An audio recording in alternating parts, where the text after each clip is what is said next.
Hi guys, paniod to guys. Naniod to mi sa akong ate diri sa Carinderia, harapan ng Hall of Justice.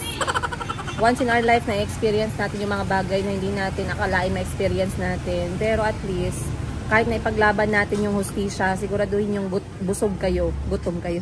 Mahirap makipaglaban pag gutom eh. So dapat busog talaga. So nandito kami sa Carinderia, kakatapos lang namin kumain ni Madam Sheena. Ayan ang ulam namin, pritong isda, tsaka balbakwa. Then, diretso na kami mag-aasikaso. Nag-request yung mga anak ko na gusto nila magpalamig daw. Sana all, no? Ipapalamig. Parang mas marami pa silang stress sa buhay, guys. Isa sa akin, intindihin na lang natin, guys. So, ako ay pupunta sa, ayan, magpa-process kami ng documents and sana matapos natin ko bago mag-alas 3 ng hapon. At, yeah. Sana nakakain na kayong lahat dyan. And I'll see you guys on today's episode. Abangan ninyo. Kung si chika-chika na naman tayo, guys. Pero mamaya baka nasa malamig tayo na lugar. Pinakabahan tayo sa malamig na lugar. Tapos tulo pa yung sipon natin.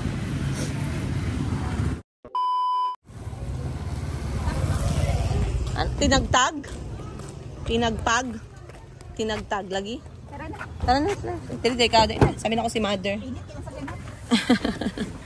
Alright, punta muna tayo sa hituan. Nadugit im abot sa likod pa ba? Ano yan? Pahingi ako nun. Nga na. Naguro po ako ng abot destination. Takaw.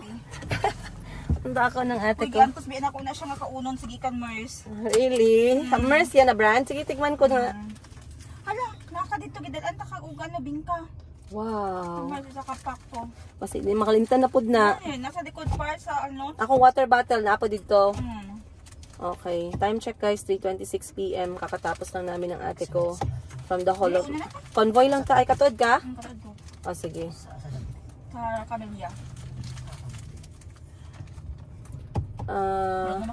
Tapos na kami sa Hall of Justice. Kasi hindi naman ini-expect ng ate ko na pupunta ng Hall of Justice today. Yung kanyang outfitan ay naka-shorts at saka sleeveless. Siyempre, 60-60. Bawal yan guys. Alam naman natin na bawal. Pero to the rescue tayo kasi butik naman tayo. May butik. Meron tayong maliit na butik. May mga damit. So, nagpa-rescue yung ate ko na kailangan niya ng damit daw na formal-formalan. Para seryosohin naman siya ng mga tao dun sa Hall of Justice.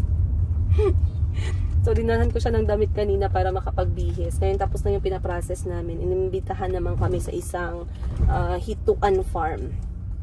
So, hito in English is catfish. Alam nyo guys, eto kwentuhan ko kayo. Lumaki ako na hindi kumakain ng catfish. Kasi, hindi kami kumakain yan dahil kami ay, bawal yun no? Sa Seventh-day Adventist. Bawal kasi yan sa Seventh-day Adventist dahil nga wala siyang kaliskis. At saka ano pa ba yung ibang reason? Pero hindi talaga kami kumakain ng hito. So it's just recently lang na natuto ako na kumain ng hito nung nagbisita kami sa Toril kasi isa nga yan sa delicacy nila. And may kaibigan si mama na merong hito farm.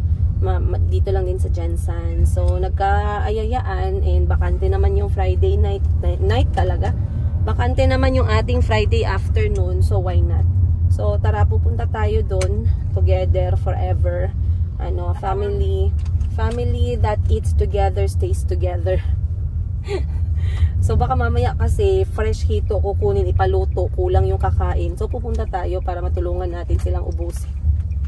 So, sinundo namin si mama. Kasama natin dito si Boss Jean, Madam Ten Gives, Boss Jerry, Madam Sheena, ako at si Parts.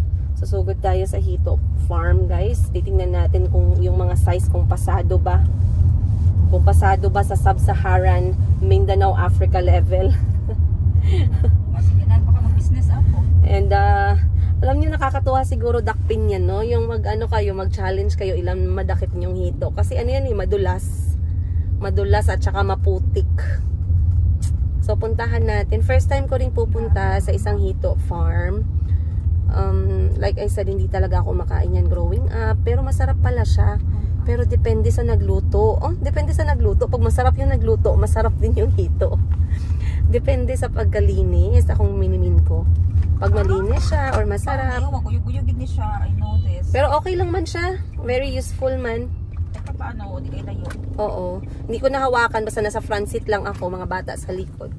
So, ang Lingaw ko itong video nila ba nga naggawas ka niya, ano sila silang sarili. gani, cute kaayo sila. Anyway, ang masarap na luto ng hito for me is yung deep fried. Yung dry siya. Natikman ko rin yung ginataang hito, parang curry style. Masarap din siya, pero for me nakakaumay. Pero yung mainit pa na hito, tapos pinirito siya. Ay guys, ang sarap talaga. So, tara, puntahan natin. At ang pasahero ngayon sa front seat, nagbabayad ng gasolina, si Madam Sheena. Masaya na siya kasi nakahubad na siya ng kanyang bestida. Nakasiksi-siksi na siya ulit. Kala ko ganyan na ito. Kaway pa yan ako sa Ang init-init na kanina sa loob ng Hall of Justice eh. So, Friday at 3:30 PM, let's go. Later. Okay.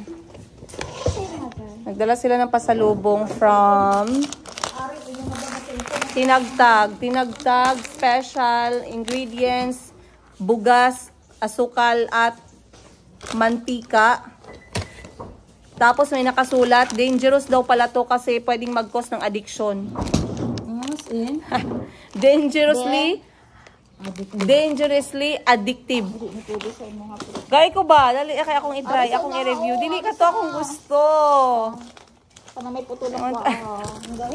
Ang takaw ng ate ko, sabi niya, ito daw yung kunin ko yung may bawas na yung putol. Makikita nyo talaga yung katakawan niya. So, eto, galing sila ng Davao. Namili sila sa may MERS. Familiar kayo sa MERS? Tikman natin. Sabi niya yung may putol daw yung kunin ko, pero dito tayo sa pinakamaganda. Kasi, dangerously sweet. Tikman nga natin to. Mas dami itong ilabudji. Masarap din yung kinabudji. So, in fairness, masarap siya. Tulog pa. Okay. Ang isa kamers. Espasol. Sarap. Masarap siya kapag nag-iisip ka. Pag marami kang iniisip, marami kang kinakalculate, masarap siyang kainin kasi hindi siya ganun katamis, tapos nakakabisi ng bunganga. Sarap. Hindi na kami dun guys, nagkain sa Hito Farm. Dinala na yung hito sa bahay. So sabi ng instruction, lagyan ng asin para matanggal ang madulas. Madulas na bagay. Ha? Asin man daw. Asin lang. Uy, kaya ang balas, makaon na to. Si mama na nagtira, oh. Ay! Ay, yeah. O kasi daw masarap daw talaga yan iprito kapag kabuhay. Dapat hindi siya dapat hindi siya patay. May nahulog tuloy sa kanal. Ano man kayo, oy? Ayun ay, sayang isa. Nasa itong tunok ani. Naanay tunok? Kuhaan na siguro gang. Dili sa padro kanilo. Napay gahe. Napa. Nay tunok? Agoy, matunok dai. Asa asin. Ang bilang paglan. Asang asin nay? Ay plagadat eh. Asa nakadali-dali? Ayaw na pang hunaw. Ay, Mami. Sama na si mama? Sigurado nga mahulog na po sa Guniti lang gaon. Guniti. Ayaw, magkahadlo kay magkaon ta na ron. Ay!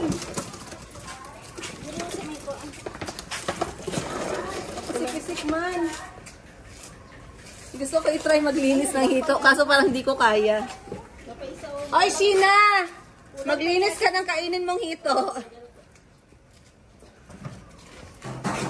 Paano mamatay part? Kami ang baby, uy. Tapos, ang sarap na wala na tunok parts. Wala na tunok. Alit na yati kasi, makatunok, no? Lagyan muna natin ng asin, guys, para matanggal yung kanya. Ay! Pastusin. Pero mas nilot lang ng Kapiti, ate. Napay asin Asa yung tunok? Wala na, wala na. Nay baka liwat asin. Dapat dili gunitan to nga part. Ano yun? Nay, baka Patay naman eh. Putoy, kaklaro anak buhi. Atay. Buhay kayo, nagtilaw pa. Kung nga na ba? Dapat kabalubod ta.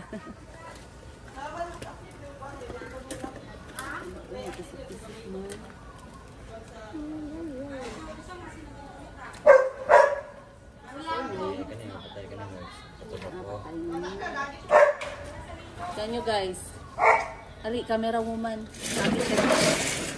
Ito okay lang kasi patay na. Sabi? Kari. Oh, medyo na siya tunog. Itong sapa may kahit kayo. Kari binahi. Oh, mukhang tanggal talaga yung ano niya, yung kanyang...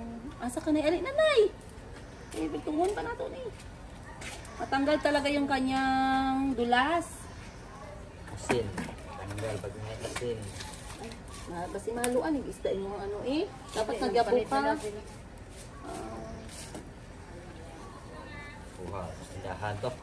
Lapit. Lapit ka ate. Ikaw may cameraman ron. Camera woman. Lingkod food. Hadlock ka. Ay!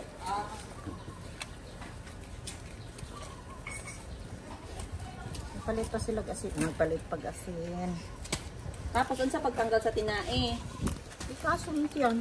Ay, buti. Ano ba kung isda ni Ron? Yan, wala ito. Hindi. Or pwede po dahon sa sila, dahon sa kalabasa. Yun, nagtingog.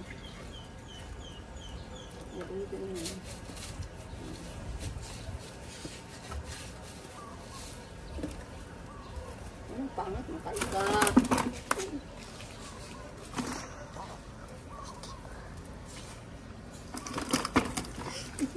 Gunitan. Sayaw pa. Gunitan niya lang tiyang sagyap baw niya. Yana niya lang sa pispan. No? Ayaw. Hanap ako sa karang maglihok siya. Ayan guys, yung baby lang hinahawakan ko. Kasi, hindi siya nagagalaw. Ah! Kasi yung iba nagagalaw pa. Kunti lang pala, isang lutuan lang. Pag-fry ba? Ay, Sa ano, sa farm, dito farm. Hindi lang. Dito sa may lagaw. Ate, ano good ate? Ido all the... Ha? Number one para doon tayo. Yan. Sige. I-click ang isda para mag-focus. Sinabrihan na kainin mo. Kapalit ka ng asin. meron. Mas asin.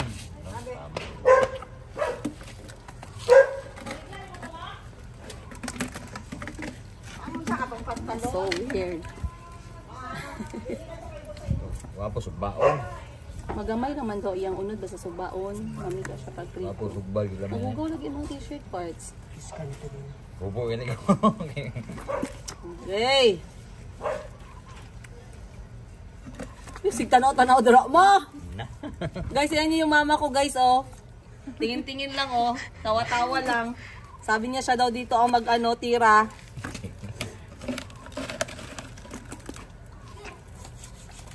Aya. Tapos mo pitaso na iyang tiyan. Paano tanggalin ang ano, ang hasang? Ayan siya, guys. Ito na. Kana siyang isda dulay hasang. So, eto na. Meron na tayong kalahating balde. Ay, kada. Ayan. So, magaganda siya kasi, dito naman, 0.5. Magaganda siya kasi ano siya, hindi masyadong malalaki. Pag medyo malaki masyado, parang nakakaumay tingnan. Parang hindi masarap kainin, no? So, ganitong size, medyo okay kasi parang baby pa ba. So, ang gagawin nila dito is pipituhin siya, deep fry with, ano yun, ma? Crispy fry. With crispy fry. And then, partneran na lang daw ni Madam 10 Gibbs ng wine para malunok ng, malunok ng maayos. Pero masarap talaga yung pritong hito, lalo na pag alam mo na ikaw yung nagluto, alam mo na malinis. Alam mo na kung saan galing. Kasi yung iba nito marumi, tsaka hindi mo alam yung pinapakain nila. Anong pinapakain man sa hito ni Sir Joel? Ma? Kasi yung iba parang pangit yung ginapakain nila. Feed seta food o kanang Karne dapat, di ba? Ay, kanang ano sa Iti sa manok isda daw. god. eh. Kanang Eh. mga bituka ko sa isda. Oh. Mga bituka sa isda. Fresh bituka. Magkano ba ang kilo ngayon, ma, nito? Magkano ba ang kilo ng hito ngayon, guys? Kasi ngayon, binigyan tayo ng mga 5 kilo. 5 kilo ba to, be? O parang mga 5 hanggang 10 kilo. O 5 hanggang 7. So, pangit daw to siya kapag hindi niluto na presko pa. Wala palang frozen hito. Mano? Hindi pala pinapa-freeze yung hito. Hindi daw masarap. Sige na yung gasin na nay. Ha? Mapudpod. Mapudpod? Ah, Kaya pala recommended na dapat fresh siya. Oo. Pudpod. Yay! ara na si Rico may dalang asin siguro. Okay. Ulitin pa, ikan pa Tapos, ulit. tanggalin yung ano niya, hasang. Ano pa ulit? Nain. Ulitin pa sa asin. Dili na kuha ng iya nga tunok bira parts. Oo, yun eh. Kaya inikaon mo to. Piton.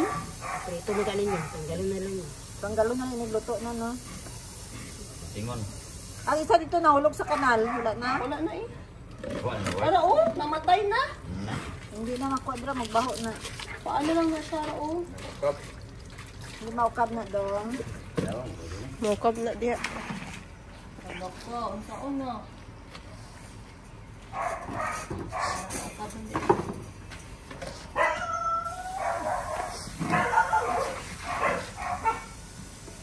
A few moments. May dala din pala yung ate ko na Espasol from Mers.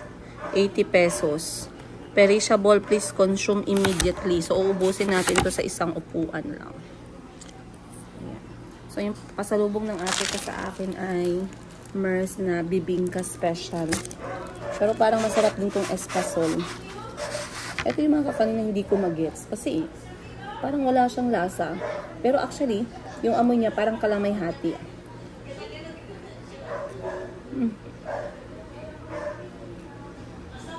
Oo nga, parang kalamay hati. Masarap.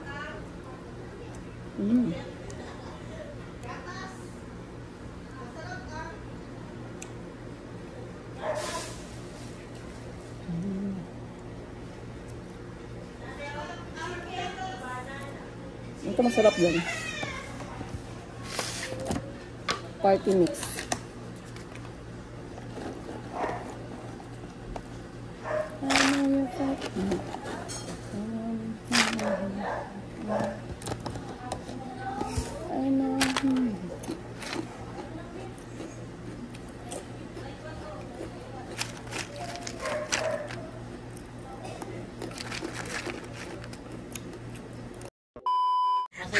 Tawang-tawa ako, guys. Tawang-tawa ako sa mga kapatid ko kasi ang dami nilang in-order na binignit. Hindi ko alam anong tawag nito sa inyo sa Tagalog. Lugaw ba? Ang dami nilang in-order kasi akala nila paborito ko daw. Actually, naglalaway lang ako nito once in a while pero hindi ko siya paborito talaga. And mas gusto ko sa binignit yung malamig version para siyang halo-halo. So, kita nyo guys, ang sarap at napakabango. And gustong-gusto ko nito yung sago. Dahil may langka ang bango. Kasi growing up, no, masyadong nag-crave ng binignit minsan. Tapos isa to sa binibenta ng nanay namin before kapag nabibenta siya sa kantin. Ang ginagawa ni mama, ipapak niya and then ilalagay sa freezer. So, para magiging ice candy, binignit ice candy. In fairness, apakasarap pa. Sarap. Nagkastik mo ginagin? Ha? Wala. Kulang isa. Yan nyo kami, guys. Yes, go! Wala yun, sis.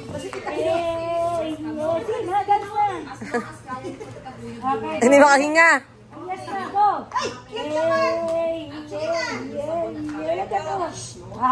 Nanonood kami, guys, ng vlog ni Princess Siga.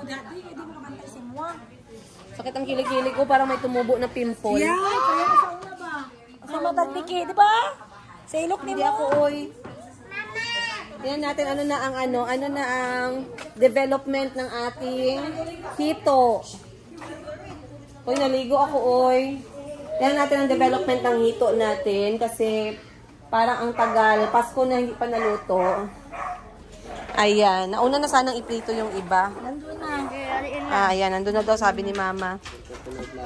Oo, mahirap. Bantay ka rin yung hindi naglinis tapos Akin yung maliliit. dapat mawala talaga yung ano. Ayan. Anong oras na guys? Akala ko makakakain na tayo. So, nililinisan pa ni Mama ilang beses nilinisan eh. Tinanggalan niya pa ng bituka at puso yung isda. Ngayon yung isda patay na guys. Pero eto, meron na ditong mga nalagyan na ng crispy fry. Mabango na siya. Amoy bawang na. Amoy tao na ang isda. Ipiprito na ni Madam Ella sa maganda at mainit na mantika. Dapat yung lasa ng isda masarap at maganda. Katulad na nagaluto daw. Madam, Ay. pa daw yung isda kay puso. Mabuti pa ang isda may puso na tinatanggal. Okay. So, once again guys, ito na yung itsura niya. Ayan. So, nakikita ninyo, hindi naman siya malalaki talaga na fish. Char fish. Maganda pag maraming crispy fry, no? Para mas masarap yung lasa niya mamaya kapag ka naprito. So, make sure na mainit yung mantika bago ilagay yung isda. Okay, madam? Kasi kapag hindi mainit yung mantika mamaya, medyo pangit yung prito niya. So, kapag tama yung init ng mantika, ay goods tayo dyan. And then, kulang na lang ng toyo, kalamansi,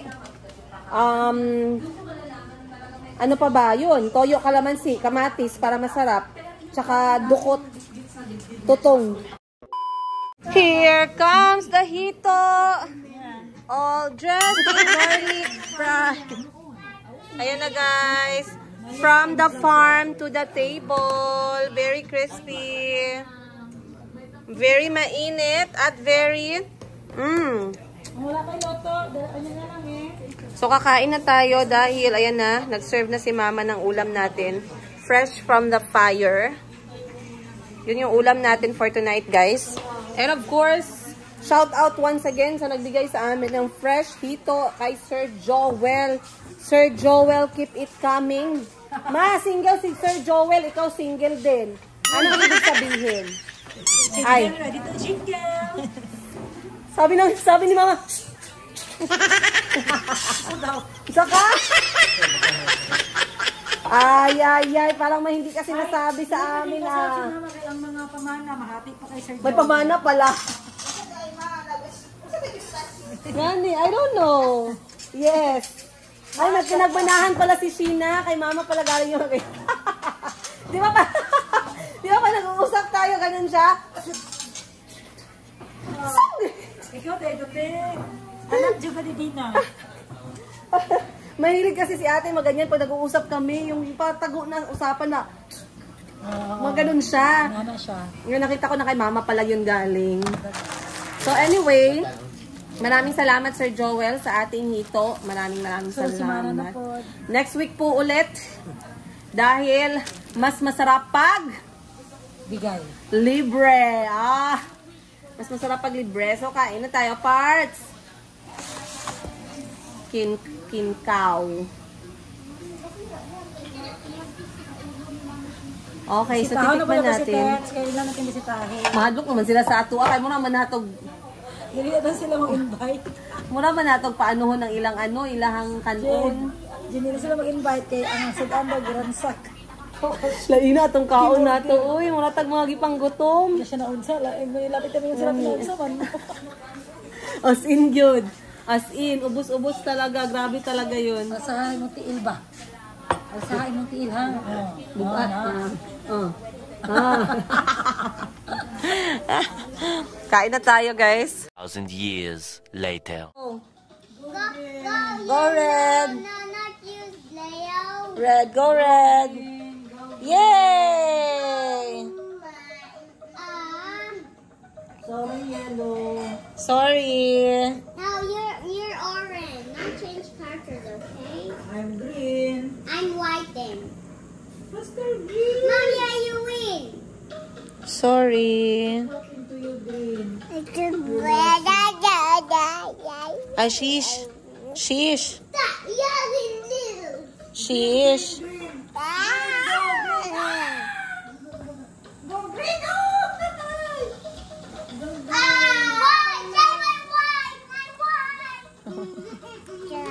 Sis. Come on, White. Come on, Red. Oh, no, sorry. Sis. Ay, sis. Makauwi na kami ni Mama. Time check alas 7. At dahil Friday, naabutan ko yung mga bata na nanonood ng TV. Kasi Friday night is a chill night para sa lahat. So, mga 8:30 to 9 p.m. na yung bedtime nila tonight. And Mayumi is so clingy. Kita niyo siya guys, ginagawa niya akong sopa. Ganyan yun. Sorry. Mom, your red loose. Oh no, I'm gonna cry. You can be pink. No, I'm pink. No, you're orange. No, Hay nako. Hay nako. orange. Simula nung natutunan nila yung hay nako na word, ulit-ulit na nila lumalabas sa bunganga nila. Kaya na-disappoint sila.